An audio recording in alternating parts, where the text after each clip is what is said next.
Buongiorno carissimi amici e bentrovati, questo è il nuovo appuntamento con la rassegna stampa di Radio Piave in blu curata dai giornalisti dell'Amico del Popolo. In studio oggi ci sono io, Martina Reolon. Siamo a lunedì 31 maggio, l'ultimo giorno di maggio, e andiamo subito a dare uno sguardo ad alcune delle principali notizie pubblicate sui quotidiani locali. Cominciamo con il Corriere delle Alpi. Il titolo di apertura è dedicato alla tematica case popolari. Ater punta al super bonus, cantieri al via da Levego, riqualificare gli immobili pagando con lo sconto fiscale, una soluzione per 1300 alloggi pubblici, si legge nel sommario. Sono 1313 gli alloggi dell'Ater su cui potrebbe essere applicato il super bonus 110%. Non appena uscito il decreto, l'azienda territoriale di edilizia residenziale di Belluno ha subito iniziato una mappatura degli immobili su cui intervenire. Il primo passo parte da Levego, dove c'è un centinaio di immobili su cui poter mettere mano. C'è un articolo di Paola Dallanesa, pagina 18, che poi andremo a leggere. Per quanto riguarda il turismo, la montagna stenta a ripartire, pochi turisti ospiti dei rifugi. L'autostrada A27 ha chiuso ieri pomeriggio gli ingressi di Fadaldo e Vittorio Veneto Nord perché si evitassero code alla galleria di Montebaldo, ma i flussi di traffico turistico in provincia sono stati inferiori a quelli attesi. C'è un articolo di Francesco Dalmassa, pagina 4, che andremo a leggere tra brevissimo. I Nomadi a Feltre, primo concerto dell'era Covid. Questa è la grande foto di copertina in cui si mostra al pubblico del concerto che ieri appunto si è tenuto a Feltre, ospiti, grandi protagonisti, i Nomadi, tra ogni spettatore una sedia vuota per essere sicuri di mantenere le distanze. E ancora, una notizia che arriva dal Feltrino: donna e bimbo stanno bene, ha un malore al ristorante, parto d'urgenza al 7° mese.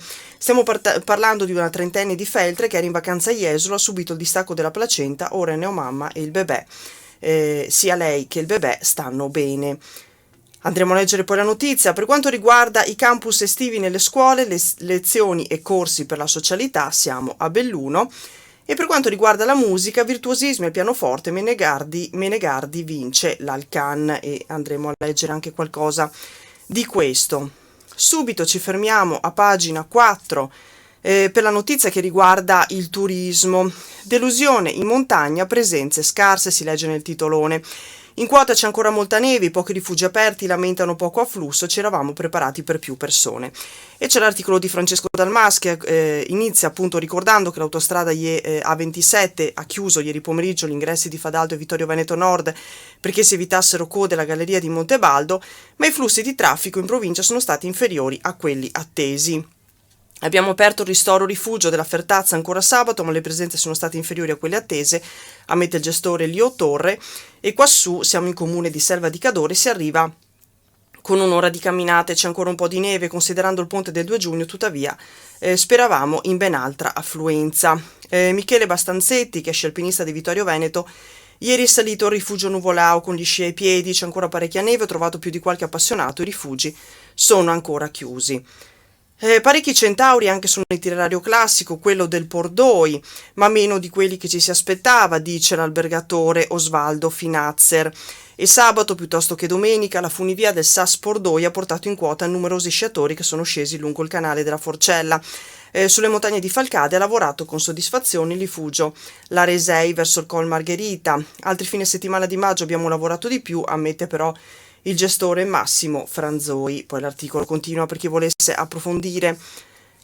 E c'è anche un'altra attività che era in partenza, c'è quella delle palestre, che però ripartono con il fiatone, come si legge nel titolo. Istruttori andati a lavorare in fabbrica, l'andamento dell'attività dopo una settimana di riapertura, molti gli utenti giovani massacrati da DAD e lockdown. L'articolo in questo caso è di Cristina Contento. Per le palestre la ripartenza è a rilento in molte zone della provincia dopo la prima settimana. Sono salvate dai giovani, i ragazzi che dopo mesi di DAD e chiusure in camera hanno voglia di rimettersi in forma, di respirare. Per l'avanti tutta bisognerà attendere nel frattempo tra i gestori. C'è pure chi ha dovuto cercare un posto di lavoro diverso per integrare le mancate entrate della gym. Ho dovuto trovare un posto in fabbrica proprio per questa situazione, ammette Matteo Ladini della palestra Elisa di Santa Giustina, ma anche altrove si fa fatica a riprendere i ritmi di un tempo e l'estate non aiuta. Andiamo avanti, andiamo alla prima pagina di Belluno, dove c'è la notizia che riguarda l'attivazione dei campus estivi, l'articolo di Paola Dallanese, sport, corsi di cucina, teatro e recuperi, scatta l'operazione campus estivi. Le scuole superiori e comprensivi aperte anche in vacanza, attività volontari, progetti al vaglio della Commissione. Le scuole bellunesi credono al piano scuole estate 2021, un ponte per il nuovo inizio, e lo dimostra il fatto che tutti i plessi, dagli istituti superiori, dagli istituti comprensivi alle superiori, sono al lavoro per preparare i piani di socializzazione e di attività motoria per i ragazzi. Certo, i docenti non sono tutti in fila per fare questi moduli di attività, spiega Violetta Nesina, capo degli istituti superiori Reniere e Dolomier, ma c'è una doppia possibilità per poter fare questi corsi. I fondi PON, qui abbiamo aderito, o affidarsi a enti del terzo settore che possono sviluppare questi progetti. Ci sono poi le testimonianze che arrivano dall'ITI Segato, che sta preparando iniziative di tipo laboratoriale. Ai licei classico e scientifico sono 19 i moduli progettuali presentati per il bando PON. E poi ancora sono tante le scuole di ogni ordine e grado che hanno aderito ai bandi europei, come i comprensivi 2 e 3 di Belluno, quello di Sedico, di Feltre, di Cesio Maggiore, di Santa Giustina, di Fonzaso Lamon, di Querovasse, e anche gli istituti superiori, dal Follador di Agordo ai licei scientifici di Feltre e di Belluno. Andiamo avanti, c'è un altro articolo di Paola Dallanese, cambiamo argomento. In questo caso parliamo della ripartenza dell'edilizia. Ater, 1313 alloggi da ristrutturare con i bonus 110, si parte da Levego. L'azienda ha 788 abitazioni di proprietà e 525 in condomini, sono in corso delle verifiche di tipo energetico sugli immobili. Sono appunto 1313 gli alloggi dell'Ater su cui potrebbe essere applicato il super bonus 110. Non appena uscito il decreto, l'azienda territoriale di edilizia residenziale di Belluno ha subito iniziato una mappatura del patrimonio immobiliare che consta di 323 fabbricati. Di questi solo 257, cioè il 75%, potrebbe essere oggetto di interventi di riqualificazione energetica. A spiegare la situazione la presidente dell'Ater, Ilenia Rento: praticamente stiamo parlando di 788 alloggi di nostra proprietà e di 525 appartamenti in condomini dove ci sono abitazioni anche di altri proprietari. Per questi ultimi alloggi dobbiamo attendere che si pronunci l'assemblea condominiale.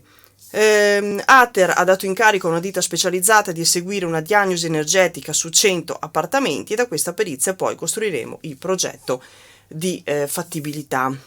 Quindi con il bonus 110 si preannunciano appunto interventi sugli edifici di edilizia residenziale pubblica. Continuiamo, anzi ci fermiamo un secondo per uno show, una performance che avrà inizio questa sera dalle 21 grazie a Music Staff Italia, show di luci e tricolori sul Teatro Comunale, l'omaggio alla città, la volontà di non dimenticare e un segnale di rinascita, un omaggio alla città, un segnale di speranza e di rinascita dopo i lunghi mesi. Stiamo parlando di un'iniziativa che il Corriere delle Alpi ha proposto al Comune di Belluno, un'idea che sarà realizzata da Paolo Grossi di Music Staff Italia. L'artista arriverà in città a metà pomeriggio per iniziare a montare i grandi fari. E in buona sostanza il teatro comunale si illuminerà con luci fino poi al grande finale con il tricolore. Non sveliamo tantissimo su quello che accadrà. Comunque Paolo Grossi, l'artista che realizzerà questa performance, è toscano ed è un musicista e un affermato organizzatore di eventi, ma da alcuni anni si è specializzato anche nella realizzazione di illuminazioni speciali, quindi l'appuntamento è per le 21 in piazza Vittorio Emanuele. Parliamo qui di musica e talenti in un altro articolo a pagina 21 che è a cura di Nicola Pasuc. Menegardi ha vinto il premio al Cannes, un inverno in cantina col pianoforte, il bellunese classe 2000 premiato per il virtuosismo al concorso. Non me l'aspettavo proprio, ha detto il giovane, ha debuttato da solista a 14 anni al Comunale, l'anno dopo suonava già alla Fenice di Venezia. Nel giro di un anno questo giovane Menegardi inciderà 3 dischi. In questi giorni intanto ha ottenuto il primo premio al concorso internazionale al Cannes per il virtuosismo pianistico. Il ragazzo si chiama Giacomo Menegardi, è nato nel 2000 ed è di Belluno. Al pianoforte ha già iniziato a far parlare di sé da diverso tempo, tant'è vero che tra un anno conseguirà il diploma accademico al Conservatorio Stefani di Castelfranco Veneto, ma negli ultimi mesi che ha raccolto i frutti più prestigiosi del suo studio. Da ultimo questo primo premio in un concorso musicale di respiro internazionale.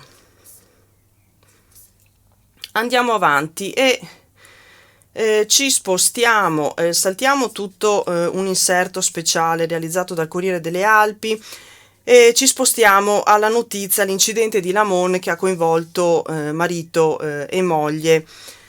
Nei giorni scorsi la cisterna caduta di colpo, Mariangela resta grave. Oggi l'ispezione esterna sul corpo del marito Adriano De Lazer, che aveva 64 anni, ha atteso via libera per i funerali. Il sindaco Noventa in visita all'anziana suocera. C'è un articolo di Roberto Curto.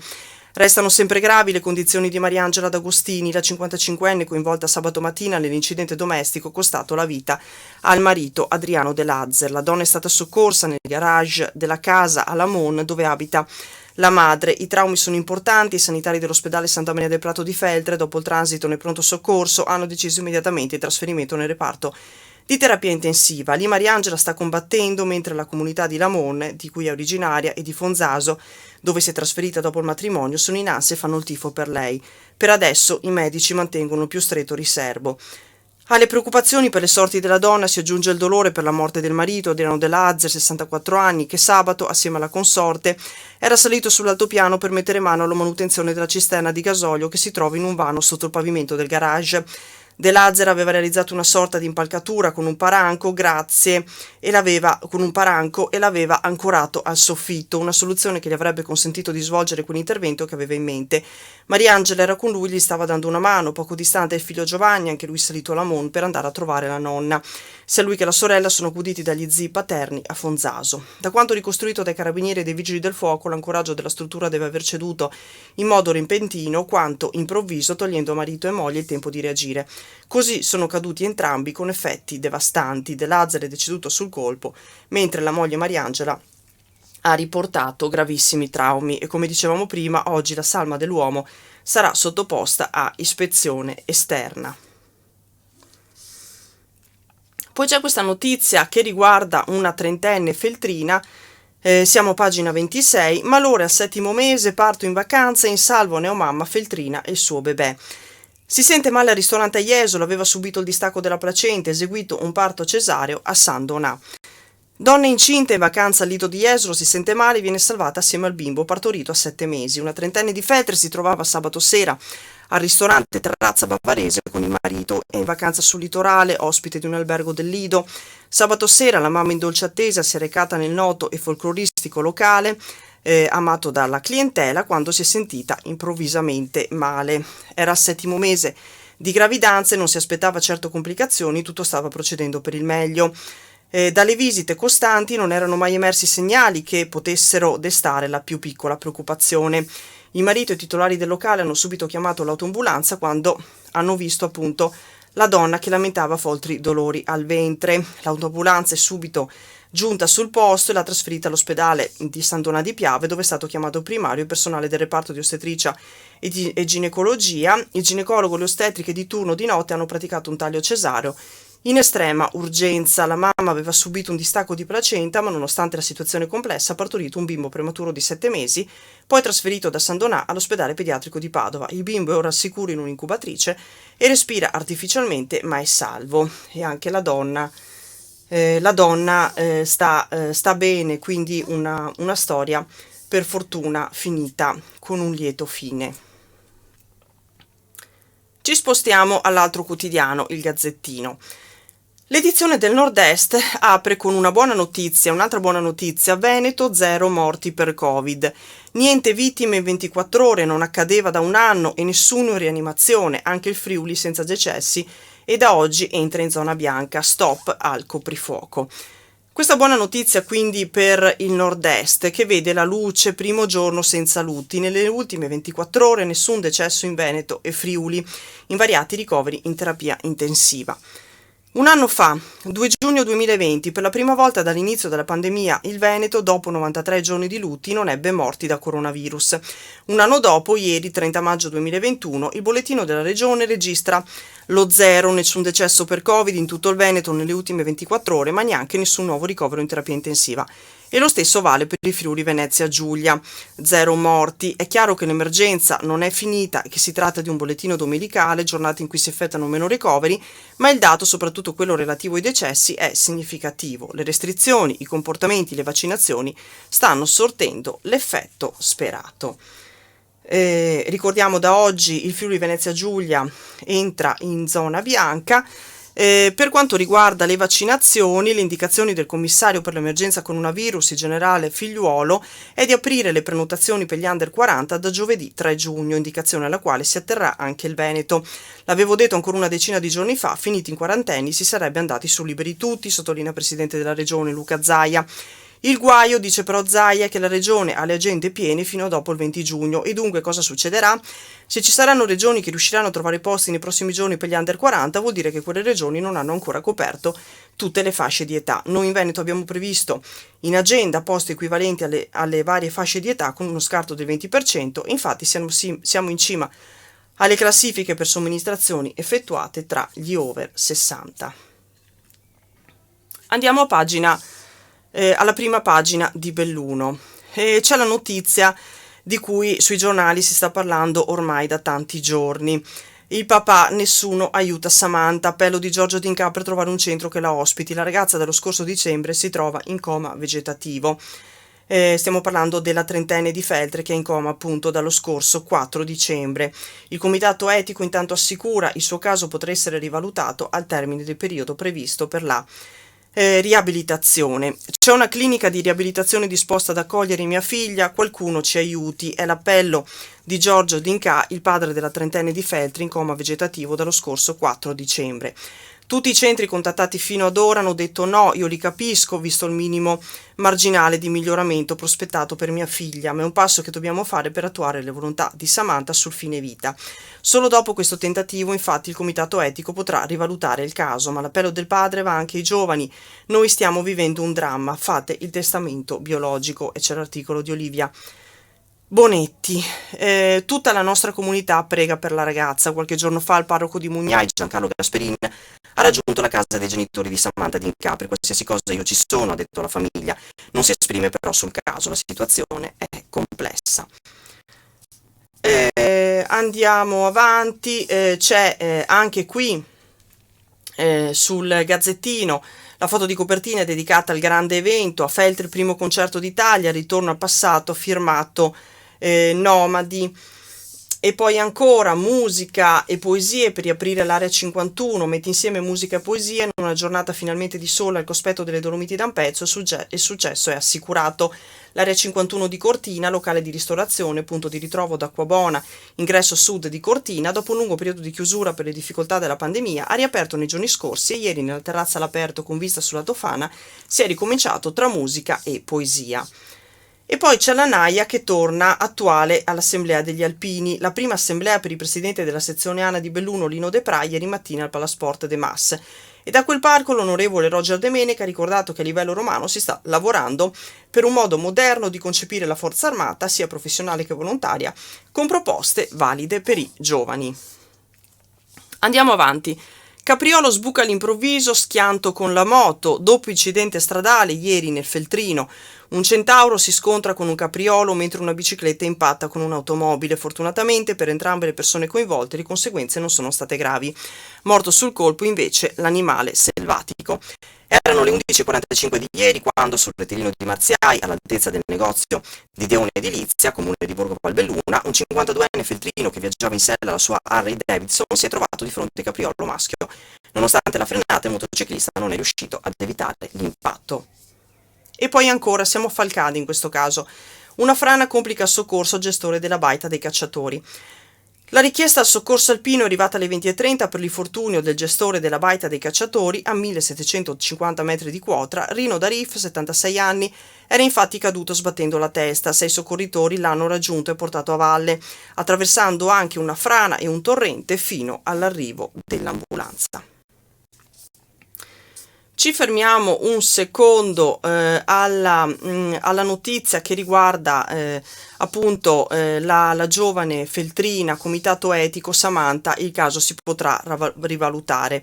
La relazione dell'organismo sulla trentenne in coma si basa sui primi dati ma lascia aperto uno spiraglio. Il papà dice non potevano decidere altrimenti, ma noi andiamo avanti per dare pace a nostra figlia. L'articolo è di Olivia Bonetti. Non ci sono gli elementi sufficienti per prospettare una sospensione delle cure o l'avvio del fine vita.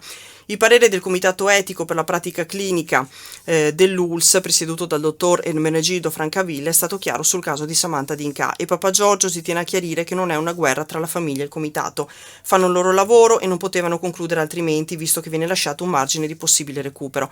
Il Comitato Etico si è espresso in questo modo in base alla relazione di professor Saltuari.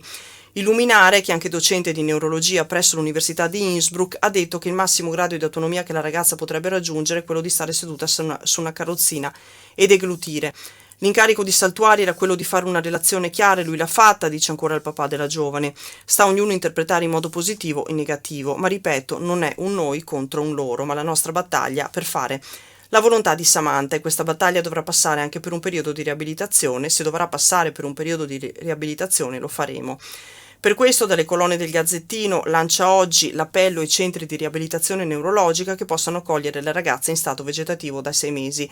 So benissimo che non si raggiungeranno grandi risultati, dice Giorgio D'Inca, e che noi senza questo percorso purtroppo non possiamo rivalutare Samantha e fare eventualmente un ricorso.